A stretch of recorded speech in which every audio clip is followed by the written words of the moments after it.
ফরজ গোসল করার পদ্ধতি হলো, আপনার গোসল ফরজ হলে বাথরুমে গোসলখানায় গিয়ে সর্বপ্রথম আপনার শরীরের যে জায়গায় নাপাক লাগছে বা কাপড়ের যে জায়গায় নাপাক লাগছে সেই জায়গাটা কি করা, পরিষ্কার করে নেওয়া আগে।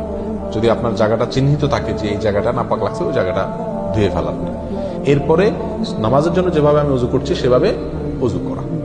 এরপরে উযু করা, হাতের কবজি ধোয়া, এরপরে কুলি করা, নাকে পানি দেওয়া, মুখ ধোয়া, হাতের কনুই ধোয়া, মাথা মাসা করা, এরকম উযু করা। উযু করার পরে এবার আপনি গোসল করেন।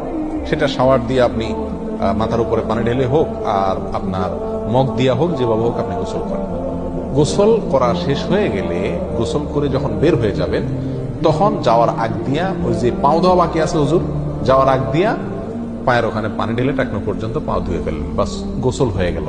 এই ভিতরে আপনার শরীরের প্রতিটি অঙ্গের প্রতিটি জায়গায় পানি পৌঁছানোর চেষ্টা করতে হবে। প্রকাশ্য অঙ্গ যেগুলো, নাভির প্যাচ থেকে নিয়ে, বগলের নিচ থেকে নিয়ে, আঙ্গুলের চিপা থেকে নিয়ে, প্রত্যেকটা জায়গায় যেন পানি যায়, সেজন্য সেখানে পানি পৌঁছানোর চেষ্টা করতে হবে। ডলার দরকার হলে ডলবে, যেভাবে ওখানে পানি পৌঁছাতে হবে। কানের প্যাচের ভিতরে, একেবারে গভীরে না, প্যাচগুলোর ভিতরে যেন পানি যায় সেদিকগুলো খেয়াল রাখতে হবে। কোনো একটি জায়গা যদি শুকনা থাকে তাহলে কি হবে না, ফরজ গোসল হবে না। অতএব পরিপূর্ণ শরীর যাতে ধোয়া হয় সেদিকটা খেয়াল রাখতে হবে। নেল পালিশ ইত্যাদি বা কোনো রং টং ইত্যাদির কারণে যদি কোনো আবরণ থাকে শরীরের উপরে, তাহলে সেগুলো সরা নিতে হবে, তা না হলে কি হবে না, ফরজ গোসল আদায় হবে না। কথা, প্রথমে শরীর এবং কাপড় থেকে নাপাকগুলো ধুয়ে নেব, এরপরে ওযু করব পূর্ণাঙ্গভাবে, পাও ধোয়া বাদে, এরপরে গোসল করব। আর বের হওয়ার সময় দোনো পাও টাকনো পর্যন্ত ধুয়ে তারপর বের হয়ে যাব।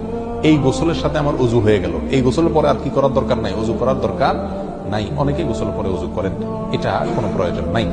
তবে কেউ যদি গোসল করা অবস্থায় তার পেশাব চলে আসে, অনেকে আছে পানির স্পর্শ লাগলে পেশাব বেশি আসে, তো গোসল করা অবস্থায় যদি তিনি পেশাব করে দেন বা উযু ভঙ্গের কোনো কারণ তার ভিতরে আসে, তার বায়ু ছাড়লেন, তাহলে তো সেক্ষেত্রে উযু যেটা শুরুতে করছিল ওটা তো আর নাই, তাহলে তাকে আবার কি করতে হবে, নতুন করে গোসলের পরে উযু করতে হবে।